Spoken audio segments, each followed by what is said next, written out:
अस्सलाम वालेकुम, welcome back to my channel. कैसे हैं आप सब? आई होप कि आप सब खैरियत से होंगे। जो अल्हम्दुलिल्लाह मैं भी बिल्कुल ठीक हूँ। सुबह का आगाज़ हो गया, सुबह के व्लॉग का भी आगाज़ हो गया। ये तो सुबह सुबह मैंने भांडे धोन पै गए ने। शुक्र है साड़ा गीज़र सारी रात चलता रहता, सारा दिन चलता रहता, गैस आती रहती है। उसकी वजह तो भांडे धोना बिल्कुल भी मुश्किल नहीं लगता, इसलिए मैंने कोई ग्लव्स वगैरह भी नहीं रखे। और दूसरी साइड पर मैंने चावलों का पानी बॉयल होने के रख लिया, पानी बॉयल होने के लिए रख दिया है। और परली साइड पर मैंने मूंगी की दाल भी बना ली है। ठीक है जी। मैं मूंगी के साथ दाल के साथ बॉइल्ड राइस खाऊंगी, जबकि मेरे घर वालों को हरगिज़ ये पसंद नहीं है। मैं और मेरी बेटी खाएंगे, इसलिए थोड़ा सा राइस बना रही हूँ। बाकी सब लोग खाएंगे रोटी। वो रोटी शौक से खाते हैं। और कोई दाल शाल लोरी है ना, तो कोई दाल शाल होवे तो फिर नहीं खादी जाती ना रोटी, फिर चावल ही हम खाते हैं उसके साथ। अच्छे लगते हैं उसके साथ चावल खाना दाल के साथ। तो खैर ये तो पिंडी वाले इनको पसंद ही नहीं है। और आगे जी हम सीधा दोपहर पे। सुबह का तो वाइंड अप हो गया, राइस तक ही था। फिर जिद मैंने दाल बनाई थी, दाल के साथ फिर उन्होंने मुझे ऑफिस से फ़ोन कर दिया कि बात सुने जी, आपकी बड़ी मेहरबानी होगी अगर आप हमारे लिए थोड़ा सा चिकन भी बना देंगी मूंगी की दाल के साथ। अब दाल के साथ हम दाल के साथ रोटी कैसे खाएं खाली? मैंने कहा हाँ ये भी गल तो सही है। तो हुन की करा, उन्होंने कहा जी थोड़ा जिहा चिकन बना दे। फिर मैंने साथ ना चिकन का सालन भी बनाया। चावल भी हमारे बॉयल होने पे आ गए हैं। अच्छा, बॉयल राइस बहुत ही ईजी और सिंपल सी आपको पता है रेसिपी है, इसमें कुछ भी ऐड नहीं होता। लेकिन एक चीज़ बड़ी मेन है, वो है जो इसकी जाली। ये मैंने स्पेशल ये ना खरीदी। और अब मुझे चावल स्टेन करना इतने आसान हो गए, इतने आसान हो गए। उधर से चावल बॉईल करो, लाकर इधर सीधा ढक करके इसके अंदर फेंको, और एक चावल का दाना भी आपका ज़ाया नहीं होता। बिल्कुल इजीली आप ना वो बना लेते, वो स्टेन कर लेते हैं। और ये मुझे सबसे अच्छी बात लगी और सबसे अच्छी चीज़ लगी। तो यहाँ ये टाइम हो गया था तकरीबन शाम का।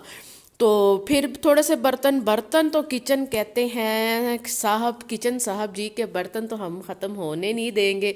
वो छोटे छोटे साथ साथ थोड़े थोड़े चलते रहते हैं, लेकिन मैं भी साथ साथ धोती रहती हूँ, धोती रहती हूँ।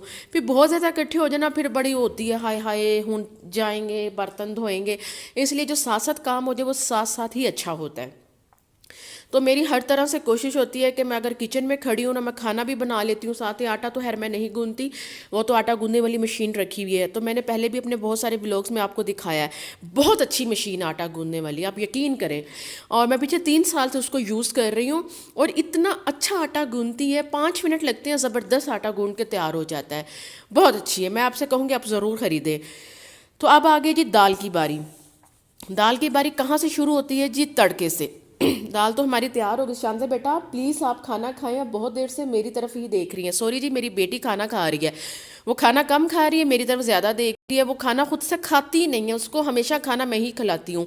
तो कभी मैं उसको दे दूँ ना तो बड़ा मुश्किल हो जाता है, सर्दी है खाना ठंडा हो जाता है। खैर चलें, बच्चे तो आपको पता ऐसे ही होते हैं। दाल को ज़बरदस्त और परफेक्ट हमने लगा लिया है तड़का। तो ये हम बॉयल वाली दाल बनाते हैं। वो एक तो होता है ना मसाला भून के, वो वाली, ये सिंपल मूंगी की दाल है, इसमें मसूर की दाल ऐड नहीं की। तो उस फिर एंड जब ये दाल तैयार हो जाती है, और फिर उसके बाद हम इसको तड़का लगा देते हैं। सिर्फ मैं तो लहसुन का लगाती हूँ, उसके बाद फिर सब्ज़ धनिया और सब्ज़ मिर्चें और थोड़ा सा वो ऐड कर देती हूँ, क्या कहते हैं, गर्म मसाला। इतना ज़बरदस्त और इतना परफेक्ट इसका टेस्ट बनता है, मैं आपको क्या बताऊं। और दाल की रेसिपी मैं कहती हूँ कि क्या बताऊं क्या बताऊं, 10 मिनट में ये दाल तैयार हो जाती है। मैं इसको प्रेशर कुकर में तैयार करती हूँ, लेकिन अगर खैर इसकी रेसिपी आपको चाहिए होगी तो मुझे बता देगा, मैं आपको ज़रूर दे दूँगी। यहाँ जो टाइम हो गया काफ़ी ज़्यादा, अब मैं जा रही हूँ अपनी बेटी को लेने स्कूल। स्कूल से लेकर मैं सीधा जाऊँगी मार्केट। मार्केट से मुझे लेने हैं जे डॉट पे लगी है सेल, और सेल से फिर हम लूट लेंगे सेल को। यहाँ हम ख़रीदेंगे अपने लिए परफ्यूम। तो और बहुत ही ज़बरदस्त परफ्यूम थे यहाँ पे, और बहुत ही महंगे भी थे, और बहुत 50% ऑफ लगा हुआ था। नहीं 50 था कि पता नहीं 70 था, ऐसे करके कुछ लगा हुआ था। तो फिर हैर बड़े अच्छे अच्छे थे और रिजनेबल प्राइस भी थी।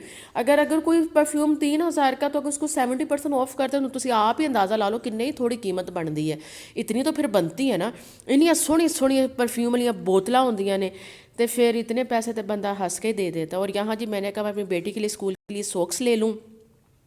सर्दी आ गई और जराबें भी भरपूर आ गई हैं, और खूब खूब सर्दियों में जराबें, स्वेटर ख़रीदे जाते हैं। तो मैं फिर मुड़ के आ गई स्टेलो पे।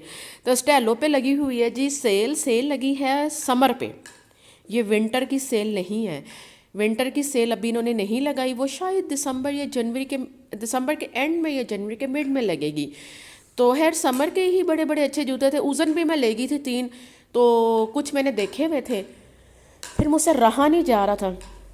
मैं कहा चलते हैं जी लेकर आते हैं। यहाँ जी मेरी बेटी अपने साथ जिराफ लेकर गई हुई थी, वो साइड पे उसने अपना स्टफ़ टॉयज़ बैठाया हुआ। स्कूल तो वो लाजमी स्टफ़ टॉयज़ लेके जाती, अभी तक लेकर जाती है।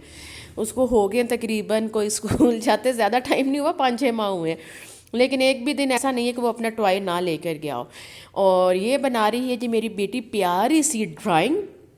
ड्राइंग ये बनाती है और अच्छी भी बना लेती है और नहीं भी बना लेती। जहाँ नहीं बनती वो वीडियो देख देख के बना रही होती है, अपने बाबा से हेल्प ले लेती है।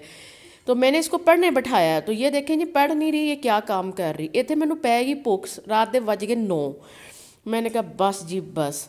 मैंने बताया था हम जल्दी खाना खा लेते हैं शाम का नहीं सॉरी रात का।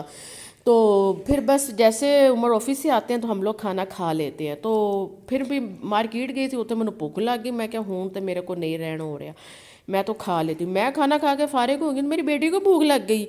वो कहती मामा जी मेरे लिए कुछ ले आओ। मैं क्या अच्छा चलो अभी भी पेट में थोड़ी सी गुंजाइश है, ऐसे करती हूँ चिकन के सालन के साथ ना थोड़ी सी ना ज़रा डंडी शंडी मार लेते हैं, राइस रूइस खा लेते हैं। तो खाना शाना तो खैर सब खा के फारिग हो गए थे। अब मैंने बस रात को बेटी को खाना देना था, उसके बाद फिर मैंने सारी चीज़ें वगैरह क्लोज़ करनी थी। तो आजकल तो मैं सालन वगैरह फ्रिज में रख ही नहीं रही, उसकी ज़रूरत नहीं पड़ती, क्योंकि मौसम इतना ज़्यादा ठंडा हुआ है और ठंड की वजह से सालन वगैरह बिल्कुल नहीं ख़राब होते। मैं क्या तुसी तो ठहरो, तुसी अजे ड्रैंग शरैंग बनाओ, पहले मैं तो खा लूँ। अच्छा ये सालन भी ना शोरबे वाला चिकन का ख़ास तौर पे आलू के साथ जब आप बनाते हैं शोरबे वाला, तो ये भी बड़ा ही मज़ा आता है खाने का। तो खैर बड़ा ही मज़ा आ रहा था। मैंने कहा चलो पहले मैं खा लूँ, फिर मैं अपनी बेटी के लिए लेकर जाती हूँ। तो बस ये आज का छोटा सा व्लॉग था। आई होप आपको पसंद आएगा तो मेरी वीडियो को शेयर लाइक ज़रूर कर दिएगा, सब्सक्राइब भी कर लीएगा। की जाता है ਤੁਹਾਡਾ कुछ भी नहीं जाता। अगर तुम थोड़ी जी साढ़े वास्ते भी